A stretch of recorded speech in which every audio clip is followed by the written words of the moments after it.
의미가 있다고 봅니다만 어쨌든 제가 생각할 때는 현행 사회적 기업에는 일자리 창출하고 공공서비스, 사회서비스 공급이라고 하는 두 가지 목적입니다. 그런데 농어촌의 사회적 기업은 농어촌 지역 활성화라고 하는 가치가 있다. 그래서 이런 것들이 반영된 것이 아까 얘기한 지역 공헌의 사회적 기업이라고 하는 유형이 나옵니다. 그 다음에 사회적 기업은 활동 공간이 특정되어 있지 않습니다. 전국을 다니고 사회적 기업을 할 수도 있습니다. 그런데 농어촌 지역은 반드시 커뮤니티라는 얘기가 있습니다. 그 다음에 사업 내용은 아까 얘기한 취약계층의 고용 서비스인데 여기는 아까 얘기한 취약계층에 대한 고용 서비스뿐만 아니라 지역 활성화 관련된 모든 사업들을 다 하도록 합니다. 그 다음 참여하는 사람도 주로 사회적 기업은 사회적 기업가가 노동시장에서 배제된 사람, 즉 사회적 취약계층을 대상으로. 근데 여기는 뭐죠? 농어촌 지역에 사는 모든 주민을 다 참여하는 거죠. 상당히 농어촌 지역에서는 폭넓게 해석할 필요가 없다. 저희들이 이제 이런 주장을 계속하고 저희들이 이런 주장을 하는 것은 그냥 머릿속으로 생각해서 하는 게 아니고 실제로 이런 걸 하고 있는 농촌 지역에 가서 조사를 해보니까 이런 문제로 인해서 사회적 기업을 못하는 경우가 굉장히 많았어요. 나중에 좀 설명을 드리도록 하겠습니다. 사회적 기업의 활동 영역은 여러분이 하고 있는 여기 지금 사회적 기업 하고 계신 분도 분명히 계실 건데요. 하고 있는 얘기들이 그대로 다 나와 있다고 합니다. 지역의 지속 가능성. 그래서 지역 발전에 대한 전체적인 계획 속에 그 계획을 추구하는 하나의 하위 공무 주체로서 보사. 그 다음에 지역의 일자리가 확대되고 지역의 역량을 강화하는 것. 이게 굉장히 중요하다고 봅니다. 지역의 역량을 강화하는 사업. 그 다음에 지역 외부의 자원을, 농어촌 지역은 지역 내부의 자원이 많지 않아요. 여러 가지가. 그렇게 외부 자원을 많이 가져올 필요가 있다. 그 다음에 지역 내 주체들과 협력, 네트워크. 그래서 이런 것을 전부 하는 것이 농어촌 지역의 얘기다. 이런 건 상당히 도시 지역하고는 좀 빠져있는 부분입니다. 그 농어촌의 사회적인 하는 얘기들입니다. 긍정적 외복을 가려거나 준공공재 성격을 강한 자원화. 이건 뭐냐면 꼭 그 지역에 필요하긴 한데 시장에서 거래되기 어려운 것들 얘기입니다. 그런 얘기도 정보의 밑에 품질 특성이 곤란한 문제. 이런 것들이고 이런 것들을 하기 위한 중간 지원 조직으로서의 기능. 중간 지원 조직으로서의 사회적 기업은 사회적 기업인데 중간 지원 조직 기능. 그래서 중간 지원 조직 기능을 하는 사회적 기업이 필요합니다. 사회적 기업이 있고 그 사회적 기업을 도와주는 사회적 기업이 또 있다 이거예요. 그럼 그 사회적 기업을 도와주는 사회적 기업은 어떤 역할을 하나? 지금 여러분이 하고 계시는 사회적 기업, 마을 기업, 공동체에서 전부 중간 지원 조직이 다 있습니다. 특히 마을 기업하고 지금 사회적 기업은 통합 중간 지원 조직을 운영합니다. 아마 연말에 되면은 아마 통합 중간 지원 조직에 대한 점검을 하게 될 건데요. 이런 역할을 제대로 하고 있는 거 같아요. 여러분들 아까 제가 여기 쉬는 시간에 아까 어느 분이 지금 사회적 기업 하고 계시는 분 아까 말씀하셨는데 제가 그 애로사항을 들으니까 그 애로사항은 중간 지원 조직의 문의를 해서 해결할 수 있는 그런 애로사항이 아닌 것 같습니다. 아까 어느 분이었습니까? 하셨습니까? 예, 그렇게 계시네요. 그래서 이 광주 전라남도 지역을 이렇게 사업 대상으로 하는 중간 지원 조직이 아까 저 교수님 말씀드리니까 춘천대학에 있다고 그랬죠. 아십니까? 전남대와 광주가 정도 수입이다. 아니야, 전남과 광주하고 통합 지원은 같이. 뭐 강에 순천 강에 있다고 하더라고요. 그러니까. 네, 이게 지금 이제 현실이에요. 내가 도움을 받아주는데 내가 누구한테 도움을 요청해야 될지 잘 모르는 상황. 근데 그게 그렇다면 중간 지원 조직의 잘못이냐? 지금 중간 지원 조직만의 잘못이냐? 그렇게 하기는 곤란합니다. 왜 그러냐면 현실적으로 지금 우리 중간 지원 조직이라는 게 고용노동부의 인증사업을 대행하는 역할 정도로 하고 있어요. 굉장히 한계가 있는 역할을 하는데 그 역할 자체가 그렇게 한정되어 있는 이유는 여러 가지 이유가 있습니다. 예를 들면 재정적인 지원 부분도 있고 또 그 역할을 하는 사람 스스로의 이 조직 스스로의 한계도 있을 수 있고 근데 나중에 기회가 되니까 농어촌형 이거는 제가 2010년 12월 말에 아까 얘기한 전국에 501개 마을 공동 사회적 기업이 있는데 그 사회적 기업을 전부 하나씩 분류를 해봤는데요. 분류 기준은 이렇게 두 가지로 하나는 일단은 그 사회적 기업의 주소지가 어딘가 농어촌 소재기 농어촌이라고 하면 아까 제가 말씀드렸다시피 농촌은 아까 제가 뭐라고 했습니까? 아까 유튜브 보고 말했습니다.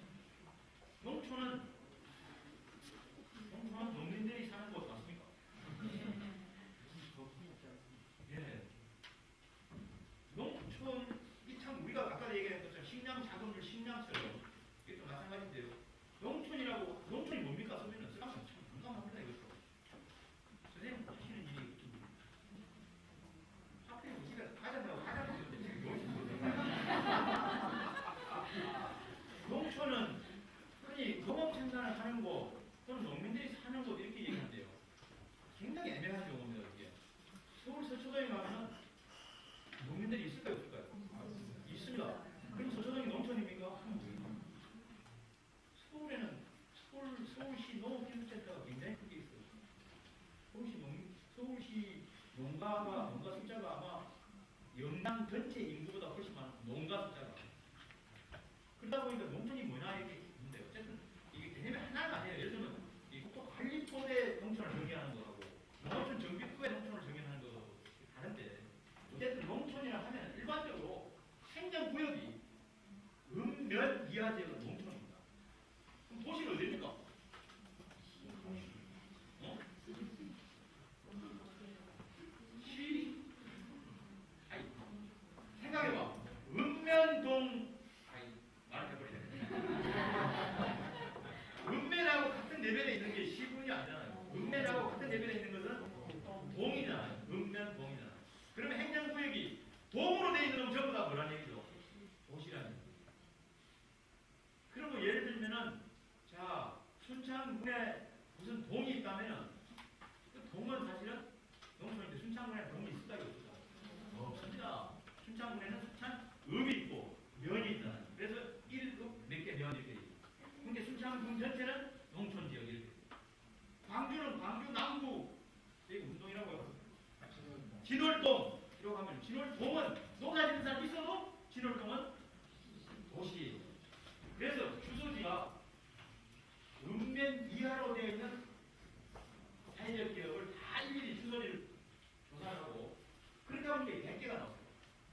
근데 그 주소지 있는 놈 중에서 다시 하는 일이 뭔지를 다시 조사를 했으니까 요런 거 게 농산물 생산 가공 유통에 관계 수준이었을 때 농어촌 자원을 예를 들면 자원 활용이라는 얘기는 다른 뭐 우리 지역을 활용해서 본원 교육 체험 활동을 한다든가 이런 사회적 기업을 해보니까 그 다음에 사회 서비스 농어촌 지역의 독거노인들한테 도시락을 공급한다든가 이런 걸 하는 사회적 기업은 20개. 주소는 농어촌에 있는데 동 이하 그 읍면 지역에 주소가 있는데 하는 일은 농어촌과 관계없어. 그러니까 소재 지역으로 보니까 농어촌형이라고 할 수 있는데 하는 일은 아니더라. 반대로 주소지는 읍면이 아니고 동 무슨 동 몇 번지에 돼 있는데 하는 일을 보니까 예를 들면 도시락 배달을 하는 도시락 도시에 있는데 충청북도 청주시에 가면 사회적 기업 올리라고 하는 게 있습니다. 올리 모두 올 ALL 올에다가 의로울 이자 모두가 이렇게 한다. 그래서 올리가 있습니다. 그런 것들은 뭐죠? 주소는 충청북도 청주시로 되어 있는데 하는 일은 저기 뭡니까? 콩을 수매를 해가지고 콩으로부터 콩고기 해서 그 콩고기를 갖고 햄버거 그 뭐라는 게죠? 팩이라고 합니다. 그걸 만들어서 공급하고 빵도 만들고 그런 것들을 보니까 이렇게 있다. 27개 있다. 그래서 주소지는 농어촌이 아니지만 하는 일이 농어촌과 관련되는 게 그러니까 86개예요. 그러니까 이 두 가지를 주소지를 기준으로 하고 하는 일을 기준으로 하는 게 184개인데 농어촌에 사실 그 중에 여러분 주소는 있지만 관계가 없으니까 184개 중에 42개는 빼질 거 아니냐. 그래서 142개가 진짜 농어촌의 사회적 기업이 아닌가 이런 분류를 제가 501개의 사회적 기업 주소하고 하는 일을 전부 해보니까 이렇게 정리가 됐습니다. 자금은 굉장히 오래 뒤집겠는데 표는 제가 나가게 막 다른 사람에게는 일표 그냥 쉽게 입하지만 저는 이거 책 이만큼 된 자료를 일일이 다 읽어가지고 정리한 내용입니다. 자, 해낸 사회적 기업이 이런 한리가 있기 때문에 농어촌의 사회적 기업 이걸 얘기한다 이렇게 보면 됩니다. 아까 얘기한 인정을 받아야 사회적 기업이 될 수 있는 해내가 이건 뭐죠? 인정을 안 받으면 사회적 기업이 아니야. 하는 일은 똑같은데 여기 두 가지 있습니다. 하나는 정부 부담이 증가하고 사회적 기업의 정체성이 약화된다 이렇게 합니다. 뭔 얘기냐면은 정부에서는 인정 이꼴로 지원이기 때문에 인정 기업이 늘어나면 부담을 예산을 그만큼 많이 지원해요. 두 번째는 인정 결과에 대해서 만약에 정부에서 그런 기준을 갖고 인정을 해서 지원을 했는데 그 인정받은 사회적 기업이 제대로 못하게 되면은 어떻게 되느냐? 정부에서 잘못했다고 모두 검색을 줄 거예요. 그래서 정부에서 하는 계기가 그거죠. 이게 누구도 손해다 이렇게 해갖고는 했는데 책임질 수 있느냐? 답안해 볼게요. 또 다른 하나는 사회적 기업 스스로가 사회적 기업이라고 하는 것은 정부는 뭐죠? 지원을 하되 간섭을 하면 안 되는데 우리는 그렇지 않아요. 지원, 인증, 지원, 간섭은 항상 세트야. 그러니까 뭐죠? 사회적 기업이 자기 정체성을 지켜나갈 수 있거든요. 그다음 인건비 중심의 지원이 갖고 있는 문제입니다. 이거는 사회적 기업의 지속성이 약화된다. 인건비 지원이 끊기니까 사회적 기업이 무너진다, 문을 닫는다. 두 번째는 노동적 해이라는 말은 무슨 얘기냐? 사회적 기업에 근무하는 사람, 사회적 기업을 운영하는 사회적 기업가 사장님도 도덕적으로나 기업가적인 마인드가 필요하지만 거기에 근무하는 사람도 마찬가지예요. 자, 첫 번째 문제는 무슨 문제냐면 아까도 얘기했습니다만 사회적 기업이 2007년도부터 지원, 2007년 3, 4부부터 지원을 받았어요. 3년간 지원, 처음에 3년간 지원했거든. 예비가 없을 때는. 3년이 지나면 2007년이니까 2008년, 2009년, 2010년 상반기에 지원이 끝났어요. 그래서 2010년 말에 지원이 끊기고 난 뒤에 좀 망한 사회적 기업을 조사를 해보니까 당시에 첫 해에 38개인가 지원을 받았는데 38개나 지원을 받았는데 지원이 종료되고 난 후에 문을 닫은 사회적 기업이 있다 없다? 없다. 문을 닫아도 창고가 없는 거예요. 지원이 끝났는데 조사해봅니다. 단 고용자의 숫자는 줄었더라. 그러니까 이 통계 수치는 야 모든 사람들이 사회적 기업은 정부 지원이 끊기면 다 문 닫을 거라고 했는데 문 닫은 게 하나도 없는 거예요. 그러니까 일반적인 예상이 전혀 빗나갔다. 이게 사회적 기업의 지원을 옹호하는 사람들이 논리였습니다. 근데 사실 그걸 반대하는 사람도 통계가 그렇다고 하니까 마땅히 반박하기 어렵습니다. 그런데 한꺼풀만 좁게 보면 뭐가 그 속에 들어있느냐. 사회적 기업을 처음에 지원받던 사람들은 그 출신 성분이 대부분이 다 과거에 자활사업을 했던 사람들이에요. 그런 경험들을 갖고 있던 사람들. 근데 이 사람들이 많은 경우는 어떤 경로를 통해서 다른 사업을 지원받을 수 있는 그런 능력을 갖고 있어. 야, 어떻게 하면 다른 데 지원. 요 기업 속에, 요 통계 속에는 뭐가 빠져있느냐 하면 문을 닫았는가 안 닫았는가 있지 어떻게 해서 생존하는가라고 하는 말이 없는 거예요. 다시 말하면 사회적 기업이 3년 동안 지원을 받아서 스스로 자립할 수 있는 경쟁력을 갖추어서 지속됐는가, 문을 안 닫았는가. 아니면 사회적 기업 지원을 끊겠지만 다른 방법으로 정부 지원을 유치해서 문을 안 닫았는가라고 하는 말은 없단 말이죠. 여기 밝혀져야 된다. 여기에 명확히 밝혀진다면 아마 좀 더 다양한 사례가 있을 것이다. 만약에 그런 지원을 안 받아도 살아남은 사회적 기업도 있을 거고 그런 지원을 안 받으면 망해버릴 것도 있을 거고 그게 없다. 그런데 여기서 우리가 놓쳐서는 안 될 얘기가 이겁니다.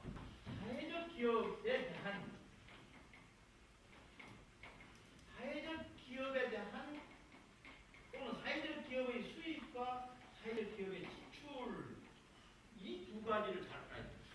우리는 그냥 일반적인 기업의 경우는 일반적인 기업 삼성전자의 수입은 삼성전자에서 생산된 생활화 서비스를 시장에 팔아서 시장으로부터 얻는 매출 총액이 이꼴 수입입니다. 그런데 사회적 기업의 수입은 국제적으로도 다양해요. 수입이. 예를 들면 생활화 서비스를 판매해서 얻는 수입도 있고 자, 독거노인들한테 도시락을 공급한다. 그러면 독거노인들이 도시락을 돈 주고 사면 그 독거노인들이 도시락을 먹기 위해서 지출하는 비용 그게 사회적 기업 수입이죠.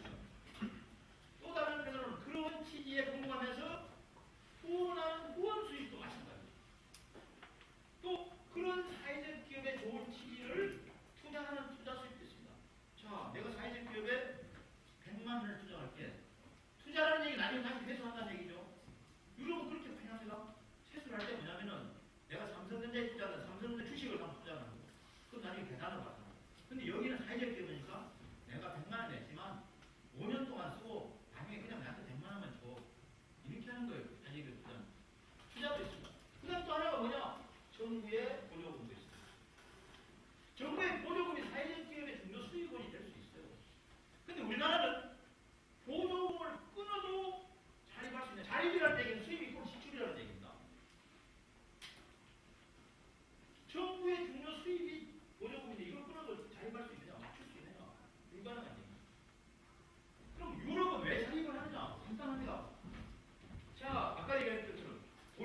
없잖아.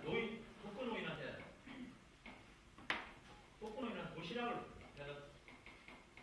도시락을 공급하는 사회적 기업이 있습니다. 자, 우리가 이게 소셜 엔터프라이즈 사회적 기업입니다. 정부가 있습니다. 정부에서 우리는 지금 사회적 기업한테 도시락을 만들어서 공급하라고 비용을 줍니다. 그러면 여기서 이걸 공급합니다. 돈을 안 받습니다. 여기서 도시락 공급하는 거예요. 그러면은 지금 3년 동안 이걸 하겠다는 얘기잖아요. 그러고 난 후에는 이걸 끊겠다는 얘기입니다. 이걸 끊겠다. 그럼 돈을 안 받고 도시락을 공급하는데 어디로부터 수입을 받고? 이거 어떻게 찾지? 그래서 유럽은 어떻게 되느냐? 요걸 우리는 이렇게 하는데 정부에서는 이걸 이렇게 주는 거예요. 그러면 그 독거노인이 그 도시락을 여기서 사 먹는 거예요. 물론 가시겠죠? 네. 이렇게 갔다가 이렇게 한다고 지금 우리는 이렇게 바로 이게 보조금이라고 합니다. 그러고 난 후에 그러면 정부의 세대는 뭐냐? 정부에서는 똑같은 100원을 쓰는데 이렇게 줄 거냐 이렇게 줄 거냐라고 하는 것은 어느 것이 더 효율적인가를 정부에서 판단하는 거예요. 근데 우리는 현재 이렇게 주는 것이 더 효율적일 거라고 생각합니다. 그럼 정부에서 이걸 안 하면은 이렇게 주되 이 독거노인이 여기 가서 도시락을 사 먹으세요라고 하는 안내를 해주는 역할입니다. 이 뭐죠? 정부에서는 사회적 기업이 존립할 수 있는 시장을 만들어줘야 된다는 거죠. 이런 걸 우리는 뭐라 간접 지원이라고 합니다. 사회적 기업에 대한 직접 지원이 아니고 간접 지원이라고 합니다. 근데 우리는 정부에서 뭐냐? 이걸 안 하겠다는 거죠. 그만큼 그걸 남겨버리는 거 정부 이익을. 말이 안 되는 거죠. 그럼 우리는 왜 처음부터 이렇게 안 주고 이렇게 해서 이렇게 하면 됐었는데 왜 이렇게 줬느냐? 몇 가지 문제가 있습니다. 이게 이렇게 가서 이렇게 오려고 하니까 이 독거노인이 어디에 가면 어떤 도시락이 있는지를 다 알아야 돼. 근데 이게 정보가 제대로 공유가 안 되는 거예요. 시장이 형성 안 돼요. 그러니까 시장을 형성시키는 방법이 이렇게 돼요. 근데 유럽은 국가에서 이거를 중시하지 않고 이런 시스템을 중시하니까 이런 독거노인들이 하면 어디 가면 뭐가 있는지 어디에 가서 뭘 사먹는 것이 내 몸에 제일 좋은 건지 이거는 농약용품 준 건지 이거는 그냥 유기농 이런 걸 알 수 있도록 하는 정보 이걸 국가에서 계속 알려. 우리는 이겼다. 그래서 그럼 이것이 복지 분야에만 이런 시스템이냐? 아니에요. 예를 들면 보세요. 아파트 주택이 부족해. 주택을 부족하니까 주택을 공급받으려고 하는 시민이니까 시민들한테 보조금을 줄 수도 있어요. 주택을 구입할 수 있는 융자를 받고 주는 거예요. 저희는. 그런데요, 정부에서 하는 일은 뭘 해줍니까? 기업한테 하는 거예요. 기업한테, 아파트를 짓는 기업한테 여러 가지 유리한 스킬을 많이 줘. 그래서 공작물을 짓도록 만들어. 그러면 그 아파트가 어디가 일로 가는 거잖아요. 그러니까 아파트 공급을 늘리기 위해서 정부는 사람 개인한테도 줄 수 있지만 기업한테도 지원을 해주는 거예요. 그럼 이게 똑같은 거예요, 이게. 그런데 이러한 따라서 이 보조금이라고 하는 것은 사회적 기업에 대한 일방적인 뭐라고 해야 되나 특혜 시혜가 아니에요. 이런 시장이 존립할 수 있도록 하는 거예요. 그런데 많은 사람들은 뭐냐? 보조금이 끊기면 사회적 기업 어떻게 존속할 거냐? 보조금 이렇게 갔다가 오면 되는데 갔다가 오는 걸 생각하는 거예요. 나는 이게 이 학교에서 이 연구를 하는 교수님들도 굉장히 이런 논리에 보조금이 끊겨도 사회적 기업이 지속 가능해야 되는데 그렇지 못하다. 이런 거는 굉장히 내용을 한쪽 측면 하나를 빼먹은 거죠. 그래서 여러분들이 그래서 이 지속성 약화의 문제도 지속성 약화의 문제도 그냥 우리가 앵무새를 떠들 게 아니고 그 내용을 정확히 이해하고 있습니다. 도덕적 개인 문제는 뭐냐? 이 사회적 기업에 근무하는 노동자입니다. 이 사람들이 취약계층이에요. 대부분이다. 정신적으로도 온전히 못한 사람도 있고 육체적으로 온전히 못한 사람도 있고 그러니까 이 사람들이 굉장히 어렵습니다. 저 사회적 기업 하시는 사장님 아시겠습니다만 너무 관리가 굉장히 쉽진 않아요. 9시까지 나와야 되는데 안 나와. 왜 안 나오냐면 한두 번 참다가 나중에 뭐냐. 야, 내가 받는 월급은 네가 주는 게 아니야. 사회적 기업가 주는 게 아니야. 누가 주는 겁니까? 정부가 주는 건데 네가 주나. 내 통장에 들어갔다 내 통장에 그냥 오는 건데 네가 왜 자꾸 나한테 열심히 하고 나오냐 얘기하냐 이거. 제가 열심히 해야 그 월급을 받는 건데 이게 뭐죠? 도덕적이에요. 이게 굉장히 심합니다. 이런 문제를 얘기합니다. 굉장히 사소한 문제, 여러분 같은 그렇게 생각 안 하시겠지만 현장에서 사회적 기업을 운영하시는 분의 입장에서는 굉장히 너무 관리가 어렵다. 그런 문제가 이렇습니다. 중간 지원 기관의 전문성은 아까 얘기했습니다. 실제로 중간 지원 기관이 고용부에 인증 업무를 발행하는 게 있는 겁니다. 그러니까 중간 지원 기관이 사회적 기업을 잘 되도록 하기 위해 도와주는 역할을 하는 건데 중간 지원 기관이 인정 업무 비슷한 걸 하다 보니까 사회적 기업이 인정을 받으려니까 약자가 되는 거예요. 근데 자꾸 이렇게 해야 됩니다. 심지어는 저 경기도 지금은 아닙니다. 작년에는 사회 중간 지원 기관 했던 조직 가서 사회적 기업에서 뭔가 좀 도움을 받으려면 가서 모시고 와야 돼. 차를 갖고 모시고 가서 설명을 듣고 설명도 우리하고 아무 관계도 없는 설명 잔뜩 하고 또 모시다 줘야 돼. 근데 왜 이 사람한테 목을 매느냐? 이놈이 인정을 모르고 이놈한테 잘 보여주는 거야.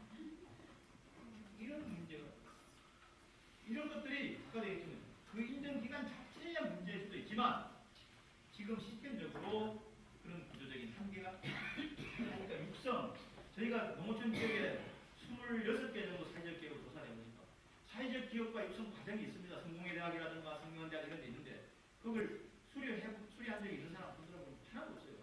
자기 공부는 하는데.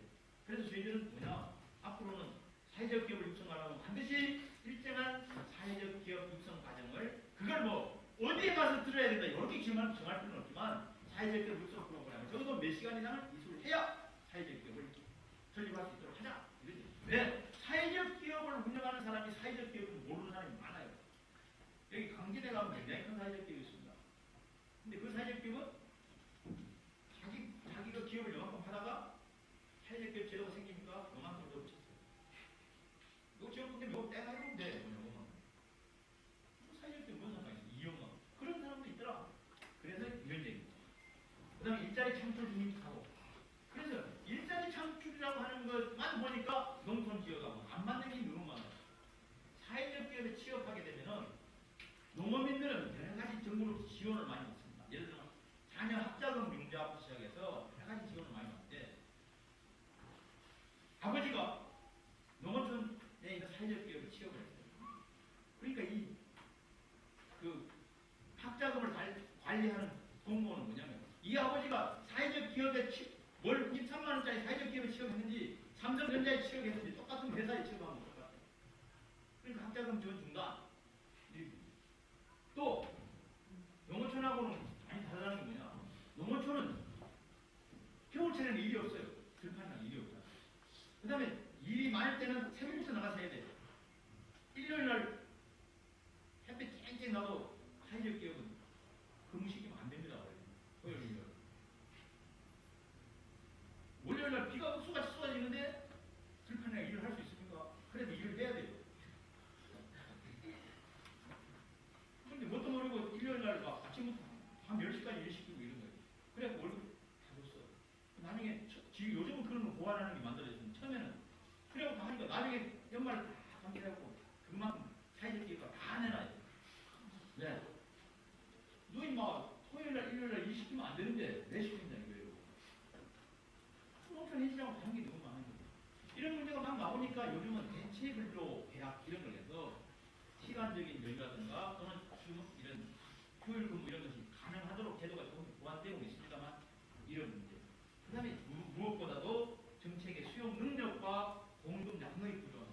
받아들일 준비는 1년에 아까 얘기한 것처럼 10명인데 공급량은 20명이 계속 오는 거예요. 20개가. 그러다 보니까 부실화가 그 속에 원천적으로 내야 하는 이런 문제들이 있더라. 그래서 결국은 농어촌 지역의 경우는 그런 기업의 요건을 좀 완화하자. 특히 여러 가지 중에서도 다른 걸 관계 좀 나은데 이윤 배분의 제한 이런 것들은 농어촌 지역에 좀 완화할 필요. 해 사회적 육성국은 분배 가능한 수익의 3분의 2 이상을 반드시 사회적 목적에 재투자하도록 되어 있습니다. 그런데 이 사회적 목적에 재투자한다고 하는 것을 재정비해서 농어촌 이 말이 갖고 있는 의미가 그런 얘기인데 대한 얘기는 그래서 뭐 여러 가지 얘기가 있는데 이거는 뭐 지금 농어촌뿐만 아니라 지금 도시에 있는 사회적 기업도 마찬가지예요. 먼저 지금 현재는 아까 얘기한 기간, 조직 기간 인증에서 사업 인증으로, 프로젝트 인증으로 바꾸자는 얘기인데요. 지금은 사회적 기업으로 인정하는데 이렇게 하는 얘기죠. 여기는 사회적 기업의 지향 목적에 부합하더라도 형식적인 인증 기준을 못하는 사례가 많아요. 못하면 일을 하는데 사회적 기업으로 인정을 못 받는 거예요. 반대로 인정 기간이 되긴 됐는데 인정 행식 요건을 맞췄는데 인정을 해놓고 보니까 전혀 그 역할을 못하니까 인정한 행정 기관에서 부담을 내는 이런 문제입니다. 그래서 앞으로는 포괄적인 가이드를 제시하고 이를 충족하는 단체에 사업을 제한하는 자격을 부여한다. 이런 얘기입니다. 이건 아마 이런 거는 즉 인정 사회적 기업의 인정은 차기 정부 대통령이 누가 되든 간에 소위 인정 제도는 더 이상 없어질 것이다. 이렇게 봅니다. 일반적으로 인정이 없어지고 뭐가 되겠습니까? 그다음 대신 예? 요것만 가지고 등록하도록 이런 식으로 주장이 되고 있고 아마 이게 거의 받아들이지 않을 것 같습니다. 누가 되더라도. 자, 이 얘기는 비슷한 얘기인데요. 이런 겁니다. 자, 사회적 기업으로 인정을 이거는 조금 다르긴 다릅니다. 이거. 저는 제가 지금 한국 사회적 기업 협의회 주책위원으로 참여를 하고 있는데 거기 가서도 저는 계속 이 주장을 하고 있습니다. 인정을 하자. 인정을 해야 된다 하는 얘기. 근데 인정의 범위를 굉장히 포괄적으로 하고 인증에 참여하고 있는 사회적 기업이 뭐 여러 가지가 이런 사회적 기업이 있습니다. 요것처럼 사회적 기업이에요. 그런데 돈을 지원하는 것은 인정을 받았다고 지원하는 게 아니고 요 인증기관에서 내가 뭐를 하겠다 하고 하는 프로젝트를 제출하도록 하고 그 프로젝트에 대해서 지원하는 거예요. 결과적으로는 이 프로젝트라고 하는 거니까 결국은 인정이라는 프로젝트를 운영하는 주체 이것이 그 인정을 받게 받을 겁니다. 그런데 그 목적 자체를 프로젝트에 대한 지원을 하기 때문에 이 프로젝트에 대해서는 이 사장이 사회적 기업가 지금처럼 임금이 얼마 주고 그 임금이 월 얼마 전문가 150만 원 일반 직원 94만 원 이렇게 딱 확정할 게 아니고 좀 여유 있게 쓸 수 있도록 자율적으로 그 얘기입니다. 그래서 포괄적인 가이드라인을 제시해서 이를 충족시키는 단체를 사회적 기업하고 그 사회적 기업 단체에서 사업을 제한할 수 있는 자격을 부여한다. 그래서 저는 이걸 여기 아마 옛날 박지만이보다 나이 많은 사람들은 다 경험이 있을 겁니다. 대학에 가려면 뭘 봐야 되죠? 예비고사를 봐야 돼요. 이건 예비고사입니다. 그 다음에 오늘 지원하는 것은 공고입니다. 예비고사를 보는 이유는 공고사에 아무나 와서 공고사를 볼 수 있도록 하는 것을 방지하겠다. 여러 가지 보이는 관리나 이런 거. 그래서 그러면 이게 인정 이런 얘기를 하면 정부에서는 야 어떻게 정부에서 인정했는데 책임도 못 지는데 남이 어떻게 할 거냐? 정부에서 너무 많은 욕심을 갖고 있습니다. 그러면 여기서 이런 뭘 못하는 건 어떻게 되냐? 앞으로는 인정을 한다는 얘기는 내 명함에 사회적 기업이라는 간판을 걸고 다니는 거예요. 그러면 그걸 갖고 광장에 와서 우리 사회적 기업이 이러지 않도록 해봅시다. 할 수 있도록 하는 일종의 뭐라고 해야 되나 보정을 하는 거죠. 그런 정도의 역할을 합니다. 이게 지금은 별 근거가 없는데 유럽의 경우 같은 경우는 사회적 기업으로 간판을 타느냐 못 타느냐 굉장히 차이가 있습니다. 그러니까 사회적 기업을 달았다고 반드시 정부에서 지원 안 해주더라도 그런 간판을 갖고 다른 데 가서 펀딩을 한다는 발표가 있기 때문에 이런 제도로 가는 게 좋겠다. 이렇게 하면은 지금의 문제가 상당 부분 해결될 것이다. 그런데 이제 제가 그래서 이걸 인정이라고 말했으니까 또 사회적 기업을 저보다 훨씬 더 전문으로 공부를 많이 하는 사람들 야 그거는 그거하고 우리하고 등록하는 거 같은 거 아니냐 이런 얘기를 했습니다. 이 등록제를 주장하는 사람은 뭐냐 현행 인정제라고 하는 이 인정이라는 용어 자체가 싫은 거예요. 누가 누구를 인정할 거냐. 저는 뭐 그 용어는 관계없다고 봅니다. 어쨌든 그래서 뭔가가 이런 게 있어야 되겠다. 왜 그러냐면 현실적으로 가면은 이렇게 되면 제일 희한한 사회적 기업 완전히 사회적 기업과 한 방에도 없는 누구나 사회적 기업 쓸 수 있도록 하게 됩니다. 그러면 사람들을 호도한단 말이에요. 호도. 그런 거 갖고 사기를 친다. 그런 걸 막는 게 좋지 않냐 그래요. 지원 방식도 좀 바꿔야 되겠다. 지원 방식을 아까 얘기했던 것처럼 그냥 인건비 얼마 이렇게 주지 말고 그걸 쓸 수 있는 사회적 기업 주체한테 사용권을 하고 그래서 숙련도가 좀 오래된 사람 그런 사람 돈 많이 주고 좀 근무 연한이나 노동능력, 업무의 중요도 이런 것에 따라서 자율적으로 쓸 수 있도록 하자. 지원 규모도 무조건 사회적 기업하면 인원 수대로 지원하는 거예요. 그렇게 말합니다. 발생하는 율 따라서 영국 같은 데는 그렇게 합니다. 수입 발생률이 10%에서 30%, 30에서 50 따라서 지원을 달리하는 그렇게 하자. 그다음 인건비 중심의 이런 지원보다는 사업을 할 수 있는 돈을 줘서 사업을 잘해서 거기 나온 수익을 갖고 인건비를 줄 수 있는 방법을 바꾸자. 이런 얘기가 됩니다. 중간 지원 기관의 역할 이런 건데요. 뭐 하여튼 사회적인 잘 되고 잘 될 수 있도록 도와주는 역할 이런 게 필요하고 중간 지원 조직을 지원하는 방법은 두 가지가 있다.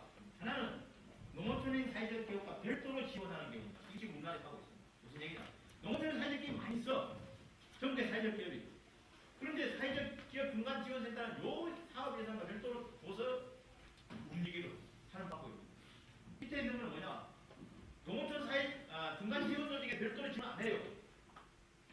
그 사회적 기업에서 하는 프로젝트 속에서 사회적 중간 지원 기관으로부터 지원을 받을 수 있는 예산을 책정해놓은 거예요. 그러면은 개별 사회적 기업이 내가 원하는 중간 지원 조직하고 계약을 받아갖고 계약을 맺어갖고 내가 필요한 서비스를 공급받을 수 있다 하는 게 이 구조입니다. 그래서 지금 현재는 일반법을 하고 있는데 이 방법을 전하는 개별적 사회적 기업의 지원의 주도권이 주어지도록 개선할 필요가 있다. 이렇게 되면 뭐죠? 자기가 원하는 서비스를 공급받을 수 있을 겁니다. 사회적 기업이. 그런 측면에서 한계가 유리한 점이 있는데 또 나름대로 부작용도 있기 때문에 이걸 잘 사회적 기업 유사 정책과 관련된데 여러 가지가 있습니다만 마을 기업하고 공동체 회사 마을 기업은 행정안전부에서 주관하는 사업이고 공동체 회사는 앞에 농어촌이 빠져 있습니다. 그래서 농어촌 공동체 회사. 자, 이건 대략적으로 정리를 해보면 이렇습니다. 행정안전부에서는 마을 기업이라고 하는 것은 마을 기업이라고 하는 것은 IMF 19에 있었던 공공근로사업이라는 게 있었습니다. DJ 정부 때 있었던 겁니다. 공공근로사업이 MB정부로 바뀌면서 공공근로사업이 참여정부로 넘어갔다가 MB정부로 바뀌면서 희망근로라고 해서 이름을 바뀝니다. 그 희망근로라는 사업이 지역 공동체 일자리 사업과 커뮤니티 비즈니스 사업으로 바뀌는데요. 이 커뮤니티 비즈니스형 지역형 자립형 지역 공동체 사업. 이게 그러니까 희망근로라는 사업이 두 개로 바뀐다. 하나는 여기에 있는 지역 공동체 일자리 사업이고 다른 하나는 자립형 지역 공동체 사업으로 바뀝니다. 근데 자립형 지역 공동체 사업이라고 하는 것이 이게 이름이 너무 길고 현장에 있는 사람들이 있으니까 너무 이해하기 어렵다. 그래서 이걸 마을 기업으로 개칭합니다. 2001년도에. 그러니까 이 마을 기업의 출신 성분으로 조건을 따져가면 여기서부터 인연이 있는데 직접적으로 자기 엄마는 뭡니까? 자립형 지역 공동체 사업이다 이러네요. 그래서 마을 기업의 통계라든가 이런 것들은 이 자립형 지역 공동체 사업, 즉 2010년부터 통계가 잡히고 있습니다. 이게. 그래서 2011년도에 작년에 이 마을 행정안전부에서 이 자립형 지역 공동체 사업을 뭐라고 해야 되나? 어떻게 하면 잘 해나갈 수 있을까 하는 이런 것을 자문단을 중앙에 구성하는데 그 자문단 이름이 지역 공동체 일자리 코칭 그룹이라고 하는 자문 그룹인데 그 그룹에서 이 자립형 지역 공동체라고 하는 사업 정책 이름이 너무 길고 이해하기 어렵다. 근데 내용은 마을 단위로서 공동체 단위로 이렇게 하는 건데 그러니까 이걸 그냥 마을 기업으로 하자 이렇게 해서 마을 기업이라는 이름입니다. 영어로는 커뮤니티 비즈니스입니다. 웃기는 얘기가 많이 있는데요. 그래서 최근에 바로 어제 전화고 광고에 이거 담당한 친구가 전화 와서 하는 얘기가 이제 내일 모레 10월 6일 날 10월 6일 7일 저기 경상북도 문경에서 그 마을 기업 박람회를 합니다. 그 박람회를 하는데 마을 기업 우수 마을 기업들에게 인증펜을 주고 시상을 하려고 하는데 영어로 마을 기업을 뭘 했으면 좋겠냐 고민이 된 거죠. 그전에는 커뮤니티 비즈니스라고 했는데 그래서 이제는 이 사람들이 좀 차별화하자라고 해서 두 가지를 고민하고 있는 것 같아요. 하나는 커뮤니티 비즈니스를 그대로 갈 거냐, 다른 하나는 커뮤니티 엔터프라이즈로 하려나. 그래서 커뮤니티 엔터프라이즈가 더 정확한 것 같다, 가까운 것 같다. 커뮤니티 비즈니스 커뮤니티 엔터프라이즈에서 하는 사업의 내용, 사업의 방식, 사업의 성격 이런 것들이 커뮤니티 비즈니스. 그래서 그렇게 저는 조언을 했습니다. 어쨌든 그렇게 하고 그래서 이제 이게 이렇게 해서 지금 어쨌든 2011년도 말에 550개가 있고 지금 현재는 781개의 마을 기업이 있습니다. 2010년도부터 지정을 받아서 지원을 받았거나 지원이 종료된 이거는 2년간만 지원하거든요. 종료된 2017단계 전개하고 고용노동부는 지금까지 얘기를 했고요. 농식품부에서는 농어촌 공동체사 역시 영문으로는 커뮤니티 비즈니스. 제가 아까 말씀드렸죠. 커뮤니티 공동체 회사라고 하는 말이 아닌 것 같아서 농어촌행 사회적 기업이라고 했더만 농림부에서는 농어촌행 사회적 기업이라고 하면은 국회에 가서 예산을 농어촌행 사회적 기업 구성을 할 거니까 예산 올려주시오. 국회의원들이 야 임마 그거는 고용노동부에서 하고 있는데 누가 또 왜 그걸 하려고 하냐. 이건 안 돼. 예산 깎아버린다 이거죠. 그러니까 이름을 달리해야 됩니다. 이런 얘기를 합니다. 그래서 결국은 다른 이름 농어촌 공동체사 그대로 정책명이 정했습니다. 이거는 장태평 농림부 장관일 때 했는데 장태평 당시 지사도 장관도 이 이름이 자기 마음에 처음에는 안 들었다고 그러더라고요. 그냥 계속 결제를 안 하고 미뤘었는데 다른 이름이 마땅히 없는 거예요. 마을 기업으로 하려니까 누가 한남부에서 먼저 마을 기업 해버렸습니다. 맨날 뒷북 치고 있다. 그냥 이대로 합니다. 근데 이제 또 자꾸 그대로 이름 자꾸 쓰니까 뭐 그러려니 하고 어색했다고 어색했지. 여러분이 저를 봤을 때는 굉장히 어색하잖아요. 자꾸 보니까 어색함이 좀 줄어들잖아요. 제 친구들하고 공방에 오랜만에 가면 한 2년 만에 한번 가면 친구들이 야 너는 왜 그리 머리가 없냐 이렇게 이 자식아 뭐 머리가 없으면 사람이 어떻게 살아 머리가 농어촌 공동체사도 그냥 자꾸 들으니까 그러니까 어쨌든 이거는 지금 현재 좀 매우 웃기게 돼 있는데 현재 2011년도 54개를 지정했고 올해도 54개 그래서 108개가 지금 되고 이건 없어졌고요. 여성가족부에서 하는 것들도 전국에 9개를 지정해서 지금 시범 운영을 하고 있습니다. 마을 기업이라고 하는 것은 여러분이 많이 들어봤는데요. 이거는 그 행정안전부에서 정의한 사업의 개념입니다. 지역 공동체에 붙어져 있는 각종 특화 자원을 활용해서 지역 공동체가 주체가 된 그런 비즈니스를 통해서 안정적 소득 일자리를 창출하는 마을 단위 기업이라고 얘기를 하고 있습니다. 저는 이거를 이렇게 지역의 공동체가 주체되어서 지역 인적 물질 자원을 활용하는 마을 지역 기업 혹은 주민 주도의 지역 활성화 사업을 총칭해서 마을 기업이라고 하자. 근데 영어로 쓰면 이렇게 돼요. 이걸 좀 바꿔야 된다. 웃기는 얘기인데요. 이제 우리나라에서 중앙정부의 정책을 할 때는 뭐 지방정부 마찬가지입니다. 항상 이렇게 합니다.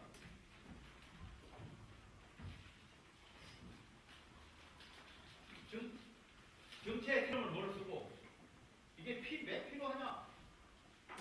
필요는 쓰고 그 다음에 목적 그 다음에 이렇게 하면 그 정책의 내용이 있어야 되죠. 정책의 내용 밑에 다른 외국의 사례를 꼭 쓰더라고요. 외국도 이렇게 한다 이런 얘기죠. 이게 우리만 한 게 아니고 다른 나라에도 합니다. 이래야 다른 사람 설득이 있거든요. 외국의 사례 이게 문제예요. 외국의 사례를 할 때 사회적 기업 고용노동부에서는 사회적 기업에 관한 정책을 할 때는 외국의 사회적 기업 가장 많이 등장하는 게 영국입니다. 영국의 사회적 기업은요 5만 5천 개가 있고요. 고용 인원이 몇 개고요. 일본은요 사회적 기업이 8천 개가 있고요. 거기에 인원이 몇 이렇게 있습니다. 그런데요 행정안전부에서는 마을 기업 이게 마을 기업이면 영국의 마을 기업은요 5만 5천 개 됩니다. 일본이 농어촌 공동체다. 영국의 공동체다가 5만 5천 개가 요 수치는 똑같아요. 그러니까 어떻게 되냐 이게 웃기는 얘기예요. 마을 기업에 신청을 합니다. 지원서를 신청을. 마을 기업 신청해서 선택이 떨어져요. 그러면 그 신청서에 마을 기업을 다음에 농어촌 공동체가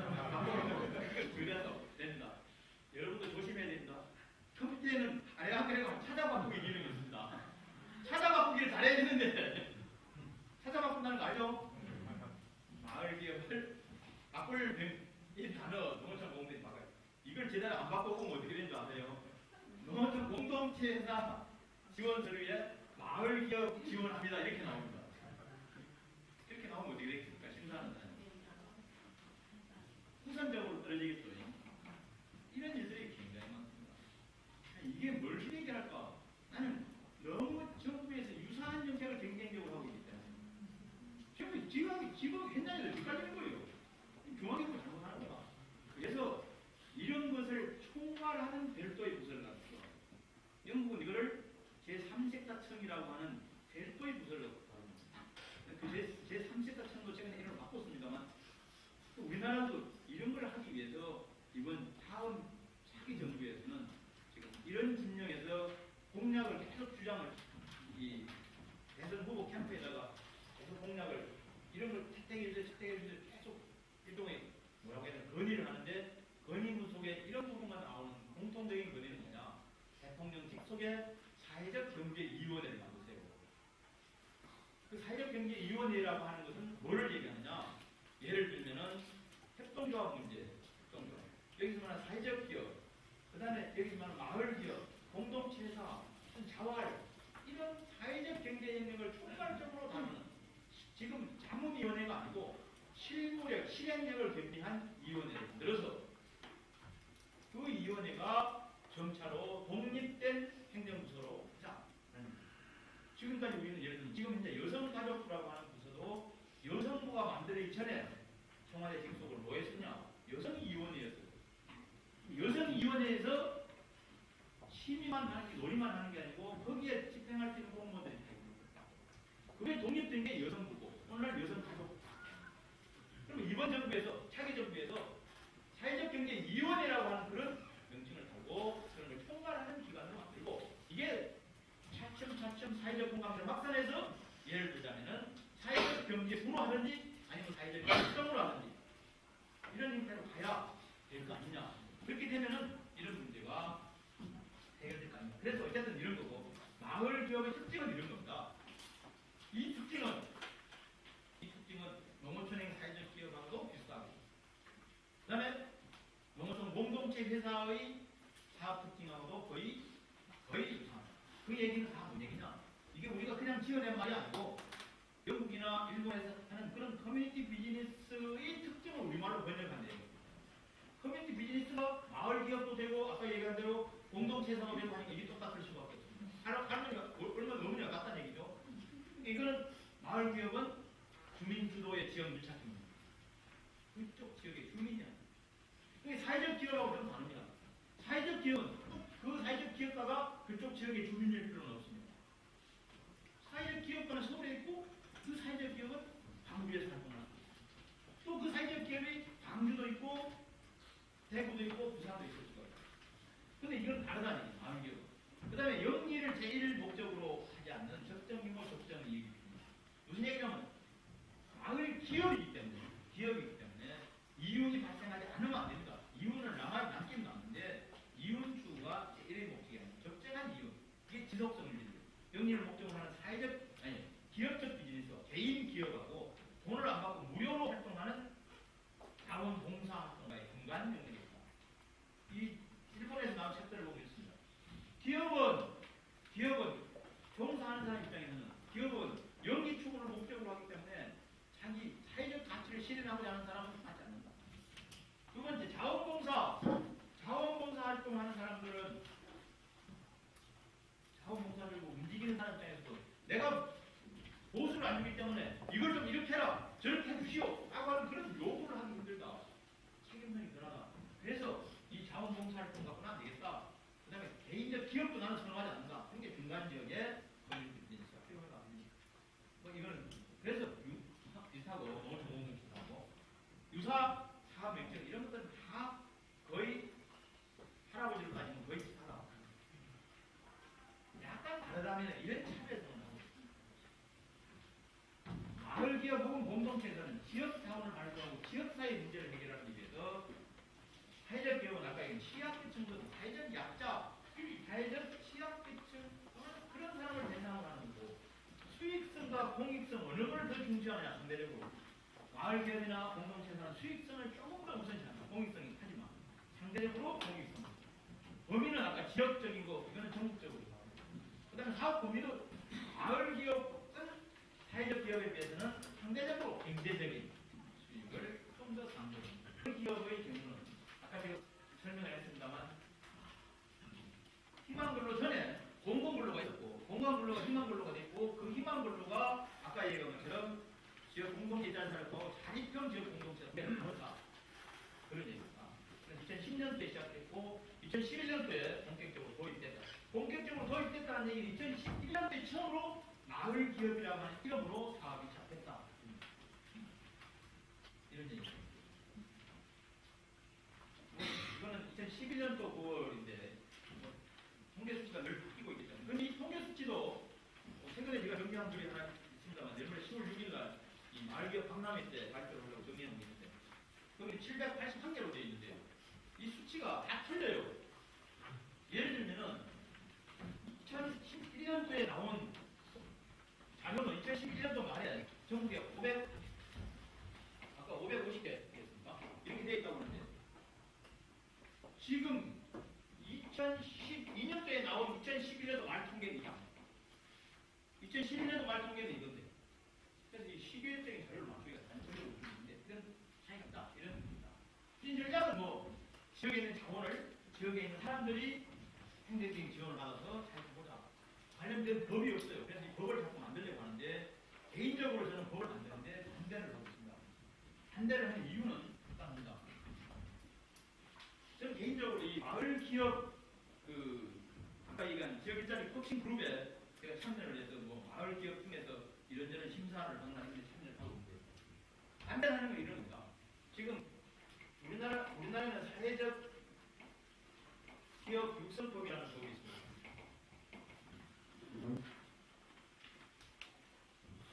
이건 아까 얘기한 것처럼 이거는 노동부에서 그 다음에 행정안전부에서 또 마을 기업 육성법을 또 만들려고 하는데 그 다음에 농식품부에서는 또 농어촌 공동체 회사 육성법을 또 만들려고 합니다.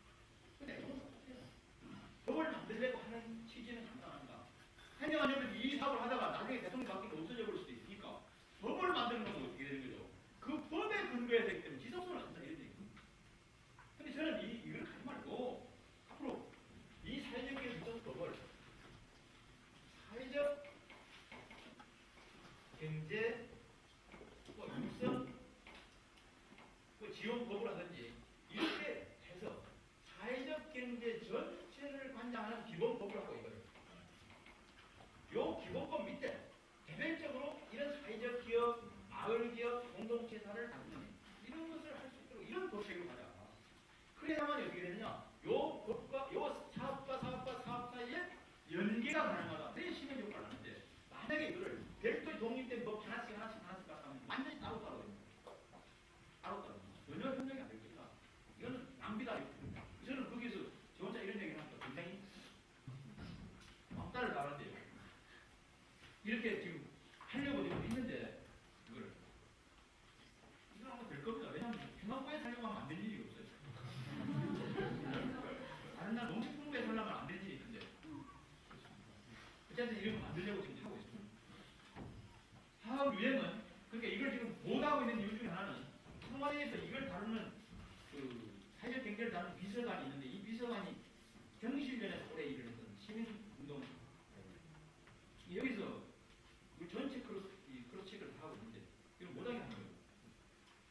그러니까 못하고 있는데 대통령이 달라진 것도 사업 유행은 이렇게 3개가 있는데 3개가 있지만 나눠놨지만 농촌대에서 하고자 하는 모든 사업을 다 하셨다 이렇게 그 다음에 중간 지원 조직 육성이 꼭 필요한데 초창기에는 이게 없다가 지금은 사회적 기업하고 통합해서 작년부터 2012년부터 중간 지원 조직을 운영하도록 하고 있습니다. 이게 이제 올해 13년도부터인데요. 내년에 13년도부터 하려고 하는 아닙니다. 이건 확정된 게 아니고 아닌데 어떻게 되냐면은 지금 현재는 사회적 기업 1개밖에 없습니다. 사회적 기업 1개밖에 없으니까 사회적 기업이 마을 기업 하나밖에 없습니다. 마을 기업에 대해서 뭔지 모르면서 마기업 신청하는 사례들만. 그러니까 성공하지 못할 가능성이 자꾸 나타나니까 어떻게 하느냐?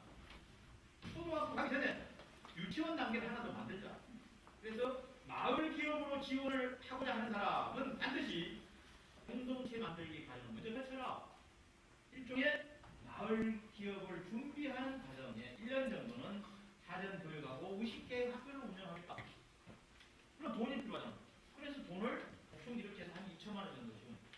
자, 광주에서 광주 여성 뭐라고 아까 뭐랬죠? 여성재단에서 여성 마을 기업가 육성 과정을 하려고 하면은 이 계획에 따르면 자, 그 여성 마을 기업가 육성 과정을 이수한 사람 중에서 열성이 있고 계획이 구체적인 사람을 그런 대상 계획을 잘 세워서 먼저 이 제도가 만들어진다면 이거를 지원을 하라. 그러면 그 동네에서는 그 마을 기업가 양성 과정을 나온 그 마을 기업가가 자기 지역의 공동체 학교를 먼저 운영하는 거예요. 그래서 이 사람들한테 미리 마을 기업이라는 이런 거고 우리는 앞으로 이런 사람을 해보자. 해봤으면 어떻게 되냐. 다른 데 가서 기납도 가보고 그렇게 해서 그런 경험을 가지고 내년 13년이니까 14년도에 이제 마을 기업 신청을 하는 거예요. 지금 현행 제도는 아까 얘기한 대로 부처형 사회적 기업이라고 하는 게 있었고 행정안전부에 마을 기업 이게 예비 사회적 기업이에요.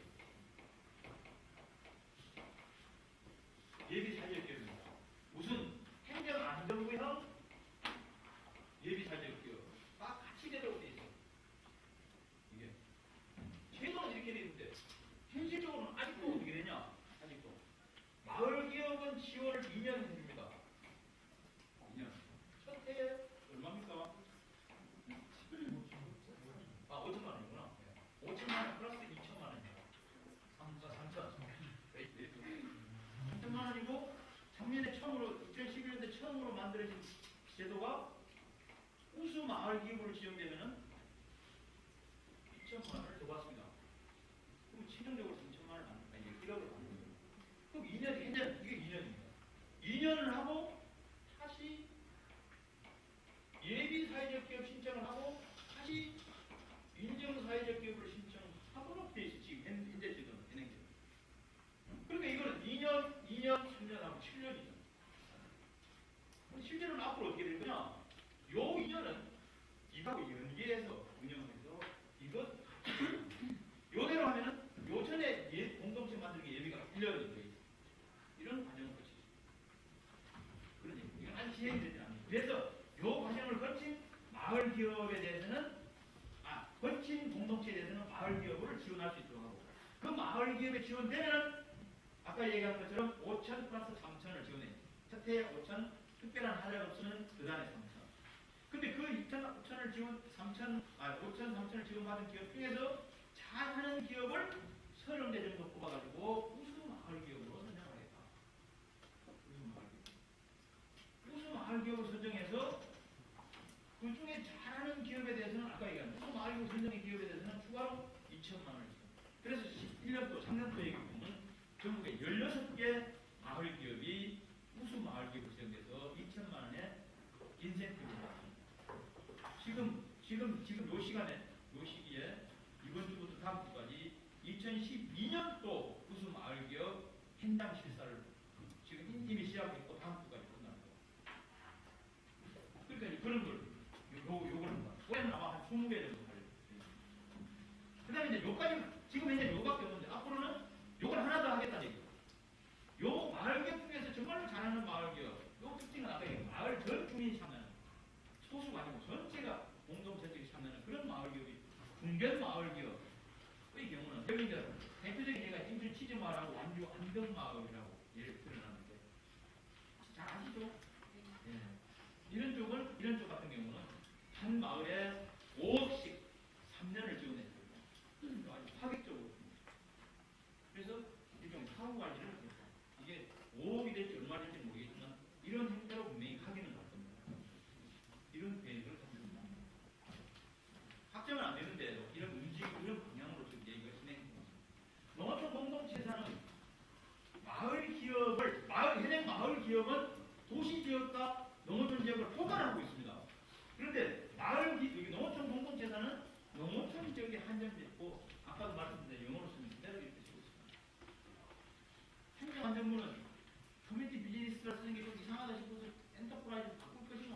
고민하고 있는데 농림부에서는 그냥 그런 고민 없이 그대로 쓰고 있습니다. 운영 방식이 똑같습니다. 위치가 존재하는 곳이 소재하는 곳이 농어촌입니다. 그래서 뭐 이런 그림은 많이 읽어보셨죠? 영리를 추구하는 그런 영리 사기업이 있고 사기업은 영리를 추구하면서 노동자를 보이게 만들잖아요. 영리를 추구하는데 자원봉사, 영리를 추구하는데 자원봉사적인 성격이 같이 조금 들어있는데 사회적 기업도 요 정도 들어요. 공동체는 좀 더 영리 추구 일자리가 있고 그렇게 참여자도 NPO는 완전히 이걸 다시 좀 구체적인 주체로 보면 이렇게 나누고 지금 호소우치 노부나가라고 하는 일본 거의 커뮤니티 비즈니스 창시자라고 하는데 자기가 영국의 내용을 일본에 도입을 해서 그 사람이 그린 그림을 제가 다시 유형은 이렇게 네 가지로 나눠놨습니다. 특별한 의미는 없습니다. 왜 특별한 의미가 뭐냐? 노동 교류를 하면서 보죠. 예를 들면 이런 걸 하는 거죠. 체험 활동을 방송이라든가 레스토랑이라든가 또 지역개발 사업을 하면서 이런 메뉴를 넣고 그래서 이게 특별하게 경계가 딱 두부작으로 될 수 있는 건 아닌데 어쨌든 이렇게 농림부에서는 유형을 나누어 놨다 이거예요. 자, 이 사업을 하려니까 농어촌 공동체 회사가 전국에 몇 가지 있는가 조사를 해봤습니다. 농어촌 공동체 회사라고 하는 게 이렇게 생긴 놈인지 이렇게 생긴 놈인지 이렇게 생긴 놈인지 규정을 내가 안 하고 맨 처음에 제가 얘기했던 농어촌의 소재에서 그 농어촌의 자원을 가지고 일자리를 창출하는 그런 모든 걸 다 농어촌 사회적 기업이라고 하자. 아니 농어촌의 공동체라고 하자. 농민의 정의하고 그런 거에 해당되는 기업 조직을 조사를 해보니까 연농조합도 있고 또 조사를 해보니까 전국에 한 800여 개가 넘어요. 그런데 그 중에 요런 정도는 농어촌 공동체 회사라는 이름을 달만하다라고 한 것을 전국에 443개소를 먼지에 2010년도에 조사를 합니다. 그럼 이 443개소에 들어있는 놈은 내가 농어촌 공동체 회사에 들어갔는지 안 들어갔는지를 안다 모른다? 모릅니다. 모르게 들어가 있는 거예요. 그러니까 요 443개를 갖다가 하는 일로 나눠보니까 농식품산업형 아까 4개 유행성에서 그 다음에 여기 잘 안 보입니다. 도농교류회 이 두 개가 40점 있고 여기가 이렇게 있더라. 요놈들 중에서 요놈들을 시도별로 나눠보니까 전라북도가 제일 많고 전라남도는 세 번째더라. 요놈들 443개 중에서 2011년 때 처음으로 54개소를 지정을 해가지고 지원을 했습니다. 이름을 정확하게 농어촌 공동체사 지원을 하는 게 아니고 농어촌 공동체사에 사는 우수 사업을 지원하는 거예요. 아까 제가 프로젝트 베이스 얘기했거든요. 그 프로젝트 베이스 지원. 그래서 54개를 지원했는데 54개 중에서 전라남도가 제일 많습니다. 요거는 아까 행안부는 얼마였습니까? 5천, 3천인데 이거는 5천, 5천이에요.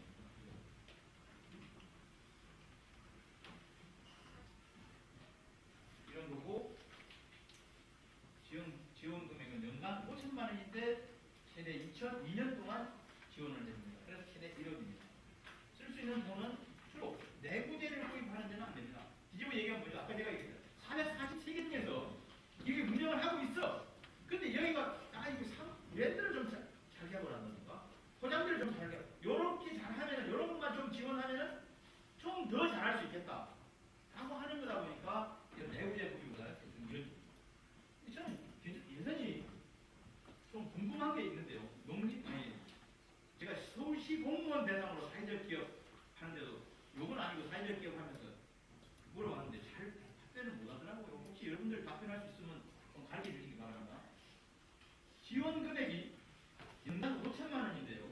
그 5천만 원의 구성비를 보니까 국가에서 2,500만 원 준다는 얘기죠.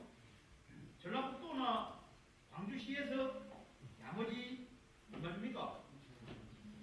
1,250만 원 줍니다. 25%.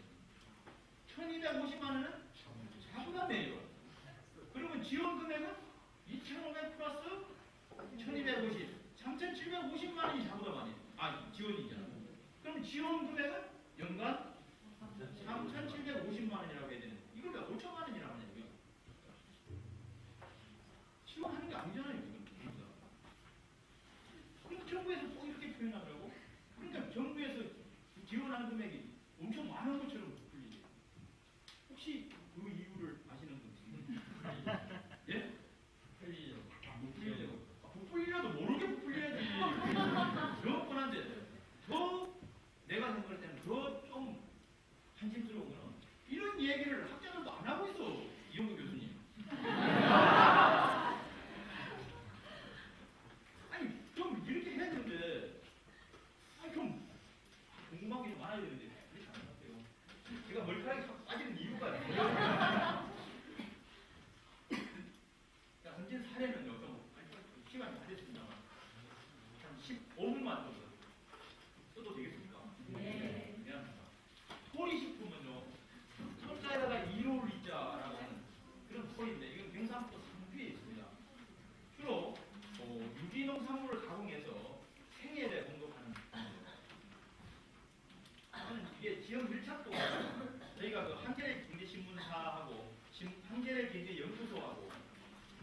한겨레 경제연구소하고 공동으로 그 지역 밀착도, 기업들의 지역 밀착도 조사 또는 기업이 아니 지방자치단체가 하고 있는 기업 유치 전략이 얼마나 허망한가 아까 이 대상 뭐 그렇게 해서 되게 좋다는 이거는 굉장히 좋은 점수로 그게 평가를 받았습니다. 그래서 그걸 그게 지역 밀착도라고 하는 얘기입니다.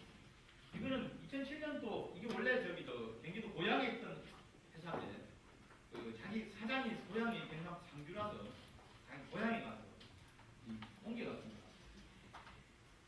7년도, 8년도, 9년도 보니까 전부 고향에서 구입하는 내용들. 이게 외지에서 구입한 내용들. 그런 거는 그 동네에 안 나는 것들은 외지에서 구입. 그 다음에 고용되는 거 보니까 이런 거. 2010년도 같은 경우는 전부 그때 남이 전망입니다. 20명 고용하는데 1명이 반외에 계셨어요. 이 사람은 기술했어요. 국민 사람이었어요. 나머지는 전부 거기 동네 사람이에요. 할머니, 할아버지는 없었습니다. 할머니는 젊은 거예요. 호박이 있는데요. 요 기업이 소리식품 오기 전에 호박을 이 바깥에 이런 데다가 그냥 해가지고 농촌이니까 해가지고 그 전에 소 키울 때는 그 소이 잘라줬습니다. 이 손이 쭉 하고 그냥 기업들을 썼고 이런 거예요. 근데 호박을 구매를 했는 거예요. 처음에 돈이 되는 거예요. 지금 소득이. 그 동네 그전에 옥수수, 토마토, 여기 지금 우리밀은 하셨네요. 우리밀 하나도 없었는데 우리밀을 대학 수면이하고 우리밀이 굉장히 늘어났습니다. 일하는 사람도 거기서 그래서 여기 보면은 지역 밀착형 가서 저희가 판단하는 기준은 지역 내 원료조달 비율이 얼마나 높은가 아닌가 그런 얘기고 그 다음에는 그러니까 지역 내 원료 조달이 높냐 혹은 낮냐 그 다음에 두 번째 지역 내 고용 창출 효과가 큰가 작은가 지역 생산물이 지역 내 판매가 많은가 적은가 근데 많은 경우 이제 3번의 경우는 예를 들면 이 공장에서 자 우리는 국수를 많이 생산하는데 그걸 다 팔 수가 없다는 그 동네에서 그러니까 제 3번이 충청 옥천에 가서 옥천에 제일 큰 기업이 국제종합기계인가 그러니까 뭐냐면 농기계 생산하는 데 농기 생산 근데 그걸 옥천에 있다가 옥천에 다 팔 수 없잖아요 그러니까 이 3번 정도라면은 그런 정도가 있지만 그게 절대 기준이 됐어 예를 들어 옥천 같은 그런 기업은 뭐겠습니까? 지역 내에 원료를 조달하기도 어렵겠죠 단 2번은 되겠죠 지역 내 사람들을 얼마나 많이 고용하는 거예요. 순창학과 정정 같은 경우는 여기하고 여기가 다 한다는 거예요.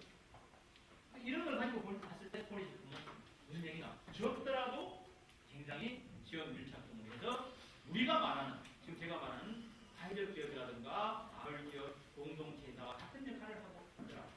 이거는 강원도 양양군 서면 송천리라고 하는 건데요. 하는 곳인데요. 여러분들 그 텔레비 제2TV에 TV 맞습니까? 네. 다큐멘터리 3일이라고 하는 프로그램이 있습니다. 그 다큐멘터리 3일이라고 하는 프로그램에 얼마 전에 한 달, 두 달 정도 됐나 보겠어요. 그 사이에 이 아어리 사례가 나왔습니다. 엄마 한번 다시 보기라고 하면 송천 이거는 지리산 설악산